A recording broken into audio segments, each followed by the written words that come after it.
রসুল মকবুল সাল্লাল্লাহু আলাইহি সাল্লামের জামানা থেকে শুরু করে এ পর্যন্ত বিশ্বের বিভিন্ন প্রান্তে যারা শ্রমিকদের ন্যায্য মর্যাদা এবং অধিকার প্রতিষ্ঠার আন্দোলন করে দুনিয়া থেকে বিদায় নিয়েছেন।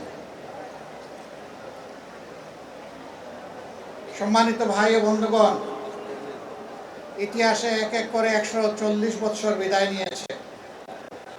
শিকাগোর সেই বেদনাদায়ক ঘটনা। প্রতি বছরই শ্রম দিবস পালিত হয় সারা বিশ্বে। জাতিসংঘ এটাকে আন্তর্জাতিক দিবস হিসাবে স্বীকৃতি দিয়েছে। এই সমস্ত শ্রমিক সমাবেশে বিভিন্ন দেশের সরকারি বিরোধী দল, বিভিন্ন পর্যায়ের রাজনৈতিক নেতৃবৃন্দ হাজির হন, বক্তব্য দেন, আশ্বস্ত করেন যে আমরা আপনাদের জন্য এই করব ওই করব, আপনাদের আর কোনো দুঃখ দুর্দশা থাকবে না। 140 বছরে যদি তাদের দেওয়া প্রত্যেকটা ওয়াদার তারা 10 ভাগের 1 ভাগ করেও পালন করতেন, তাহলে এতদিনে শ্রমিকদের আর কোনো দাবি দেওয়া অবশিষ্ট থাকত না। 364 দিন এই দাবি সবাই ভুলে যায়, আর 1 মে আসলে এই দাবিতে সবাই দরদি আন্তরিক হয়ে ময়দানে নেমে পড়ে। আমাদের অবস্থাও তার ব্যতিক্রম কিনা আল্লাহ ভালো জানেন। তবে হ্যাঁ, একটা ব্যতিক্রম আছে।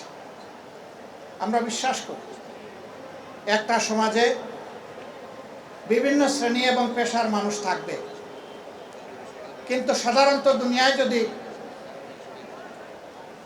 প্রাপ্তবয়স্ক জনসংখ্যা হিসাব করা হয়, তাহলে প্রত্যেকটি সমাজেই অন্যান্য সকল পেশার চাইতে শ্রমিকদের সংখ্যা হবে নিঃসন্দেহে বেশি।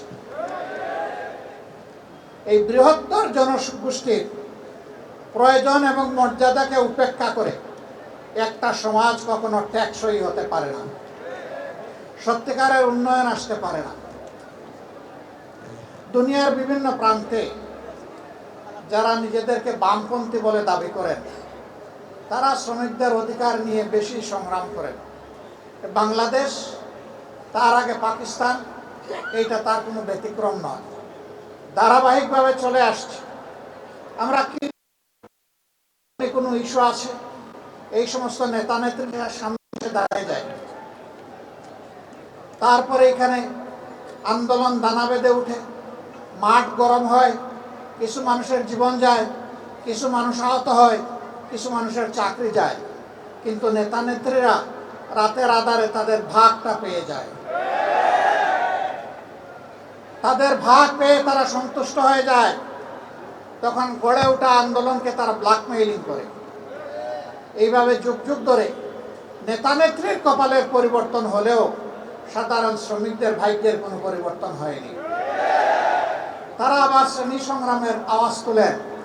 তারা বলেন শ্রেণী শত্রু খতম করতে হবে। শত্রু কারা? শত্রু হচ্ছে মালিক পক্ষ। আচ্ছা, মালিকও যদি না থাকে তাইলে শ্রমিকটা কাজ করবে কোথায়? আমরা ওই খতমের রাজনীতিতে বিশ্বাসী না। আমরা পারস্পরিক শ্রদ্ধা, মর্যাদা, ভালোবাসার রাজনীতিতে বিশ্বাসী।